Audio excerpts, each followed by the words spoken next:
కన్సల్టెన్సీలో పనిచేసే మహిళ కూడా తెలుగువారే అయినా సరే కనీస జాలి కూడా చూపించలేదు. ఫోన్లో ఆవిడ ఏమంటుందో మీరే వినండి. మంచిగా మాట్లాడుకొని ఏమన్నా ఇచ్చేపించుకోవాలి ఏంటి ఒక మనిషి ఆ అమ్మాయి నన్ను మాట్లాడండి అంత దూరం ఉంది పిల్లల మగ పిల్లల కోసం ఆ రోజు అందరేమో ఆ అమ్మాయి మీద లేనిపోయి అన్ని చెప్పి ఆ మొగుడు అనుమానం అది ఇదని చెప్తున్నారు కానీ ఆ అమ్మాయి పాపం అంత ఆత్రంగా మగ పిల్లలు చూసుకోవాలని కష్టపడుకొని వచ్చింది. ఆ అమ్మాయి చనిపోయిందని మేమెంత బాధపడ్డామో మీకు తెలీదు. ఫోన్ ఆ రోజు కానీ ఈ రోజు వరకు ఫోన్ చేసి ఇష్టాకరంగా మాట్లాడుతున్నారు కానీ ఒక్కళ్ళైనా సరే ఏమన్నా అమ్మా అని ఆఫీస్ వాళ్ళకి ఫోన్ చేసి ఏమన్నా సహాయం చేయగలరా అండి. అలా కదండి, అలా కదండి, నా మాటనండి. అనుమానం పడిపోతే 2,10,000 కడతాడండి. అసలు మీరు ఒకసారి చెప్పండి. నేను చెప్తున్నా ఆయన కట్టాడు, ఆయన మంచోడే మరి చెడ్డోడని మేము చెప్పట్లా. మరి ఆ రోజున ఆమెను తీసుకెళ్ళిన వాళ్ళు ఆమెను ఇచ్చేసేవాళ్ళు ఈ అమ్మాయి కూడా మా ఆయనకి అనుమానం అండి నేను వెళ్ళిపోతానని చెప్పేది. ఆ అమ్మాయికి బాగోకండి, బాగోక అలాగనిదండి. ఇక్కడ చాలా ప్రేమగా ఉండేవారు, చాలా ఇష్టంగా ఉండేవారు. అమ్మాయికి బాగోక హెల్త్ బాగోక అలాగనిదో మొక్కలు అంతే. అలా ఆయన అడగండి. లేదు మనుషులు వెళ్ళినప్పుడు నేను టాబ్లెట్లు ఇచ్చి పంపించేదాన్ని. లేదండి, ఆ అమ్మాయికి హెల్త్ బాగోక గానీ అంతే. సంబంధించిన టాబ్లెట్లు నేను పంపించాను ఆ అమ్మాయికి. సరే అండి, మరి అలా కదండి, సంవత్సరం అయ్యింది కదండి. మీరేమన్నారు? మీరేమో ప్రూఫ్లు ఉన్నాయా మీ దగ్గర కట్టినట్టు అన్నారు పుసుక్కుని.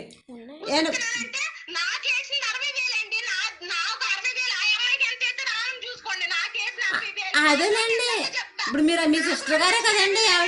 ఆవిడ ఎవరో మీ సిస్టర్. అదే మీ సిస్టర్ గారే అన్నారు కదా ఆవిడ. ఏండి ఊరోళ్ళు అందరు కాదండి, మీ సిస్టర్ గారే కదండి ఆవిడ.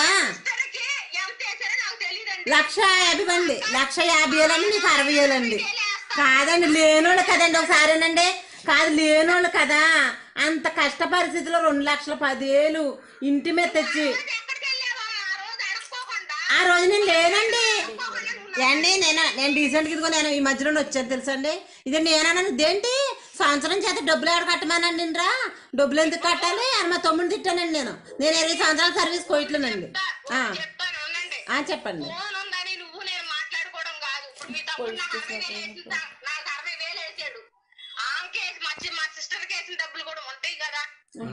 ఉన్నాయండి, ఉన్నదండి.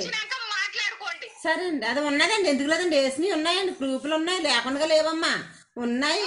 కాకపోతే మనిషి సాగు బతుకుల్లో కూడా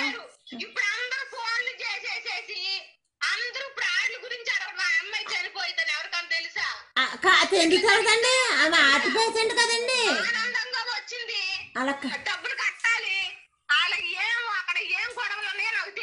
ఏం గొడవలు ఉంటాయండి. ఇదిగో నా మాట అంటారు ఒకసారి నా మాట కోవిట్లో అండి.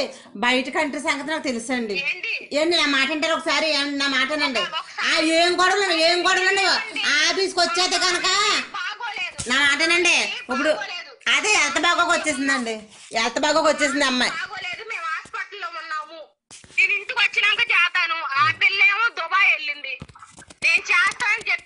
సరే అండి, ఓకే అండి. కుటుంబాన్ని చేరుకోవడానికి పద్మ దేశాలను నరకాన్ని దాటుకు వచ్చింది.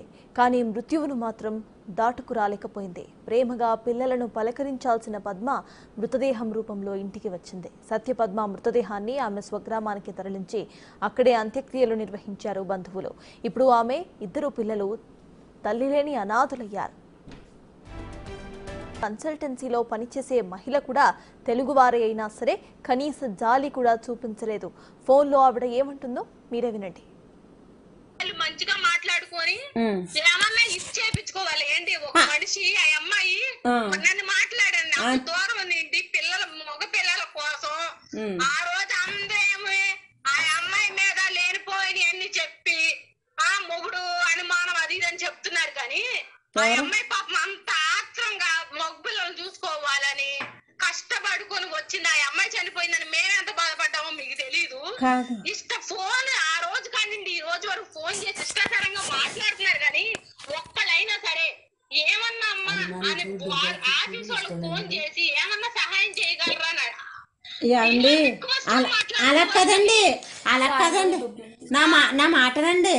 అనుమానం పడిపోతే 2,10,000 కడతాడండి. అసలు మీరు ఒకసారి చెప్పండి. నేను చెప్తున్నా, ఆయన కట్టాడు, ఆయన మంచోడే మరి చెడ్డోడని మేము చెప్పట్లా. మరి ఆ ఇంకేంటి? రోజున ఆమెను తీసుకెళ్ళిన వాళ్ళు, ఆమెను ఇచ్చేసేవాళ్ళు, ఈ అమ్మాయి కూడా మా ఆయనకి అనుమానం అండి, నేను వెళ్ళిపోతానని చెప్పేది. ఆ అమ్మాయికి బాగోకండి, బాగోక అలాగనిదండి. ఇక్కడ చాలా ప్రేమగా ఉండేవారు, చాలా ఇష్టంగా ఉండేవారు. అమ్మాయికి బాగోక, హెల్త్ బాగోక అలాగే అనిదో మొక్కలంతే. అలా ఆయన అడగండి. లేదు మనుషులు వెళ్ళినప్పుడు నేను టాబ్లెట్లు ఇచ్చి పంపించేదాన్ని. లేదండి, ఆ అమ్మాయికి హెల్త్ బాగోక గానీ అంతే. సంబంధించిన టాబ్లెట్లు నేను పంపించాను ఆ అమ్మాయికి. సరే అండి, మరి అలా కదండి, సంవత్సరం అయ్యింది కదండి. మీరేమన్నారు?